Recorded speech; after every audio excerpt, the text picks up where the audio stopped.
How many times has this happened to you? You're going about your day all hunky-dory, feeling good, feeling great, until suddenly, wham! You're faced with a decision that could change your very future in ways you can't even begin to imagine. Do you go for ice cream? Do you go out with the pretty girl? Do you go out with the pretty girl and get ice cream? Do you say, I got ice cream and video games at home? What would you choose? Hurry up and make a decision already.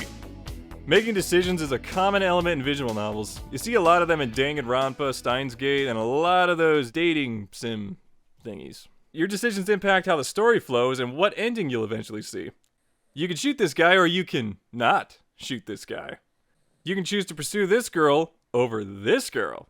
You can choose to be a cheating scumbag, get stabbed to death, get your corpse's head cut off and stuffed into a duffel bag, and then gently float into the sunset with this girl on a nice boat.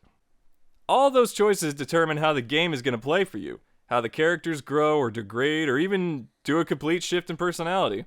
And they open up new sub-stories to learn more about the game's world. They can give you clues to figuring out mysterious mysteries of strange mysteries in your psych thriller horror game too. The thing about programming choices into your game though is that you want to make sure that these choices have weight behind them. You don't want to throw in a decision just for the sake of throwing it in for some variety. You know, where the scene changes very slightly and has no impact in the grand scheme of things? You want to make sure you put choices in that matter. You want to put choices in that change the experience for you. So it's not the same playthrough every time. That's why a major qualities of these kinds of visual novels are replayability. You go through the first playthrough blind, fumble over your shoelaces, and get the worst ending in the game without even trying. So what do? You start a new run, and this time, make different choices. Now you get an average, okay ending. Yeah, alright, it's a little bit better than before. So now what? You start again, but you're making all of the best decisions you can possibly make. You save the village, you save the kids, you beat the big bad meanie, and you live happily ever after. Until the sequel. Once you've done all that, well then, now you get to make your own game, with your own choice system. Now how do we do that in Novelty? It's not that hard. The only thing you have to be aware of is keeping all of your pages and chapters numbered and labeled so you stay organized. And to make sure that, once you click on your choice, it'll go right to the page, scene/sequence that you want to go to. To illustrate this, we're going to use a scene from an episode of my Persona 5 show that's coming out real soon. And you should watch it when it comes out. So we have the precursor to our decision. We have Morgana asking what you're going to do. What's the plan? To respond to that, we're going to have a page here that shows our protagonist. We're going to make sure that there's a nice transition for when we reach this page. Now we're going to need some choices. Go down here to the action window and click Add Action. Then we're going to select our choice bubbles here and add them. Alright, so the first step is done. Now we're going to want to select the style of border for our choices. Once we do that, we're going to select how many choices we want for this decision.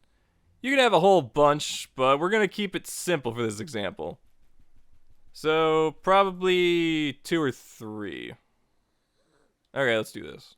Once you select the number of choices, they'll appear on the screen. Now in our property inspector, we need to type in our decisions. So after we decide on our choices, we need to set an action to those choices. It could change the page, it could lead you down this branching path, or pretty much anything you want to do. For the purposes of this video, we're going to keep it simple and just have our choice advance to the next page. Once we get our actions set, we need to set up the next page so this decision scene will transition to the aftermath of the choice. And now we'll, say it with me now, save. Let's test her out and see how she looks.